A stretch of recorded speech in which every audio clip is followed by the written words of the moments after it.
Hello guys, today let's talk about the light reflex pathway. Today we are talking about the light reflex pathway. So in the light reflex pathway, so when we are throwing light into any one of the eye, what will happen to the pupils of both the eye? So there are basically two light reflexes. There is a direct light reflex and there is a consensual light reflex. Direct light reflex means when we throw light on the one pupil, the ipsilateral, that is the same pupil, will constrict. What is the consensual light reflex? Consensual light reflex means when we throw light on one pupil and okay, when we are testing for consensual light reflex, we'll keep our hand in between or an obstruction in between here so that the light will not pass to the other side. So and we will check the pupil of the other eye and the other eye pupil will also constrict, and that is the consensual light reflex. So direct light reflex and consensual light reflex. Direct light reflex means ipsilateral pupil will constrict, whereas the contralateral light uh, consensual light reflex means the contralateral pupil will constrict. So now let us see the light reflex pathway.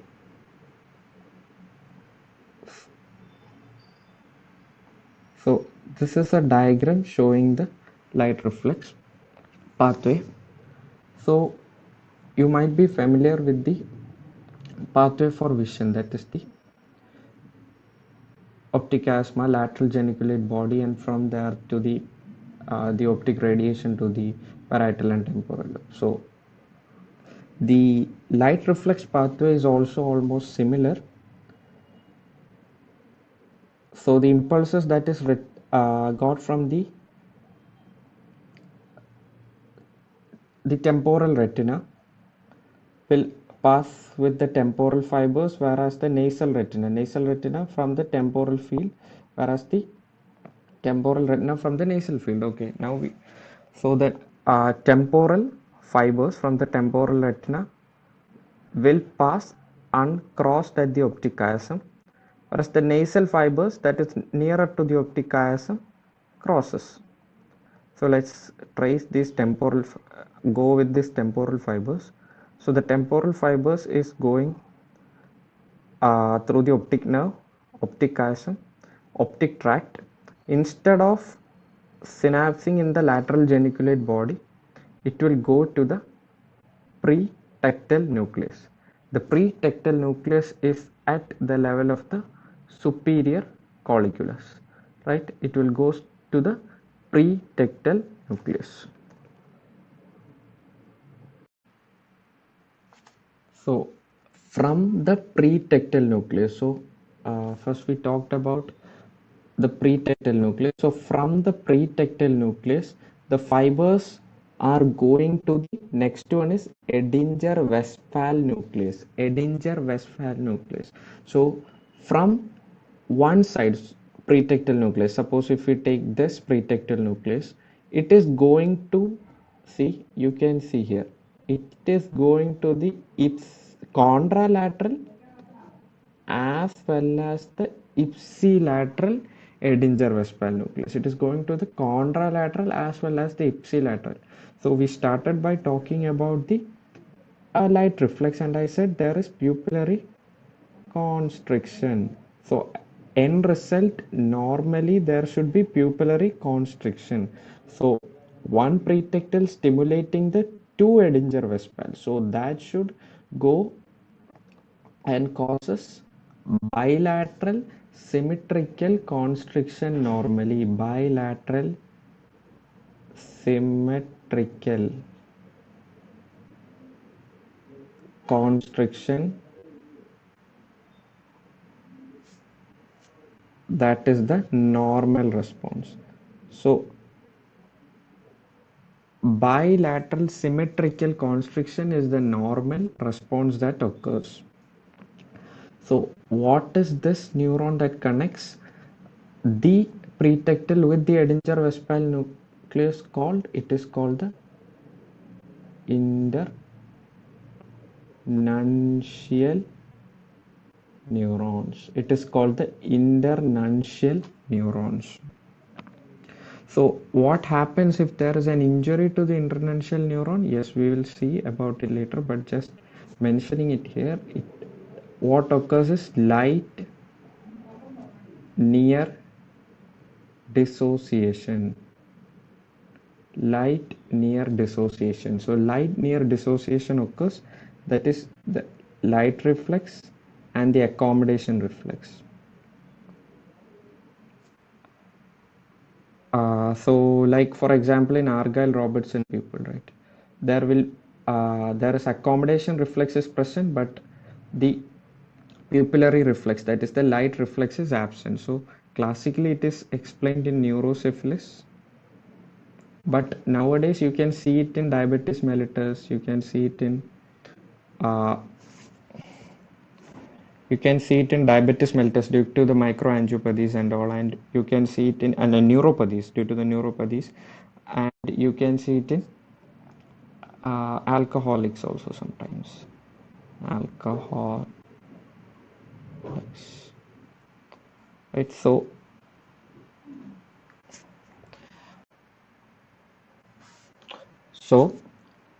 now it has reached the Edinger-Westphal nucleus. So from this side, that is the left side, it has reached both the right and left Edinger-Westphal nucleus. It is not only one side, but it has reached both side Edinger-Westphal nucleus. So that is important. So from now on, you have to imagine the impulse passing on both sides.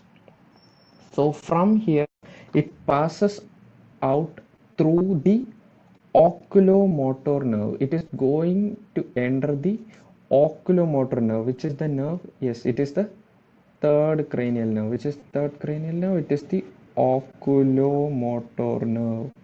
It is the oculomotor nerve.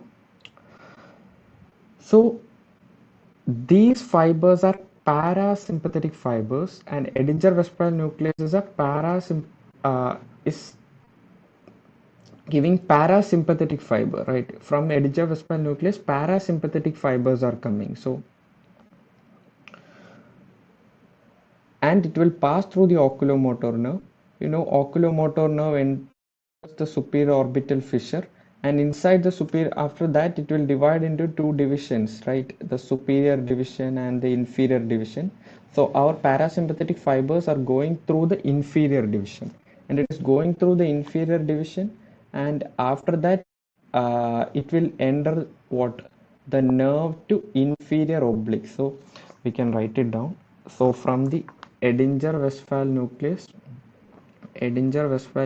it is going into the oculomotor nerve.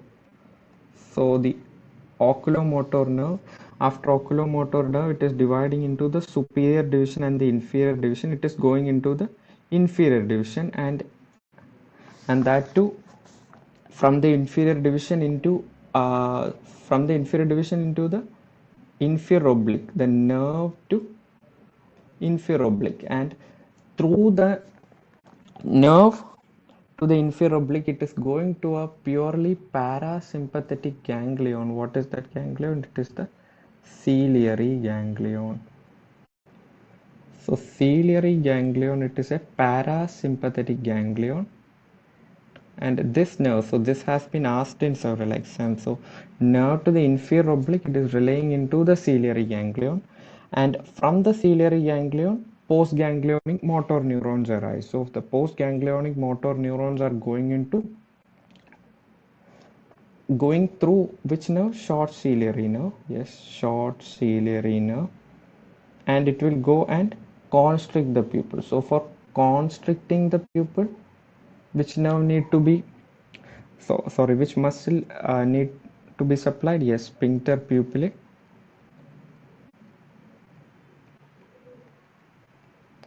So the sphincter pupillae is getting involved, and there is constriction of the pupil. And as I said, from the Edinger-Westphal nucleus, it is bilateral. So bilateral constriction of the pupil. Symmetric. So this is the normal response. Symmetric bilateral constriction of the pupil. So let's just do a quick recap with the diagram. So light is thrown on one eye. The impulses will travel. The first is through sensory nerve, a sensory pathway, that is through the optic nerve, optic chiasm. The nasal fibers cause temporal fibers in the same side. It will continue and it will reach the pretectal nucleus. So that is the first point that we reach, pretectal nucleus, and from the pretectal nucleus second fibers arise, that is internuncial, that is between two nucleus, from the pretectal nucleus to the Edinger-Westphal nucleus. So Edinger-Westphal nucleus is basically coming under general visceral efferent, under cranial nerve, that is a functional classification of cranial nerve. It is coming under general visceral efferent. So general visceral efferent is basically parasympathetic. So just a quick note. So parasympathetic, so it will include which all? Yes, Edinger-Westphal nucleus, and that is related to the oculomotor nerve. And next it will include, yes, the salivatory nucleus. So salivatory, as you know, there is superior salivatory and inferior salivatory. Superior salivatory is related to the facial nerve, that is the 7th cranial nerve, and the inferior salivatory is related to the which cranial nerve? Yes, 10th cranial nerve, that is the glossopharyngeal nerve. And yes, there is also dorsal nucleus of vagus, of course, related to the vagus nerve. So these are all parasympathetic. This is with the salivation, this is with this pupillary reflex, this is, yes, vagus gives the parasympathetic supply to the heart, to the abdominal organs. So everybody knows that to most of the visceral organs vagus gives its supply. So that is just in short about the Edinger-Westphal nucleus. And so that is the internuncial neurons from the pretectal to both sides. That is the internuncial neurons, and from there the parasympathetic fibers pass through the uh, oculomotor nerve to reach the ciliary ganglion. Yes, this is the ciliary ganglion, and that is actually inside that cone of muscles of the extraocular. Yes, it will reach the ciliary ganglion, and finally it is going through the short ciliary nerve. It is not, yes, the third one is from the Edinger-Westphal to the ciliary ganglion. So that is preganglionic motor fibers, preganglionic motor fibers.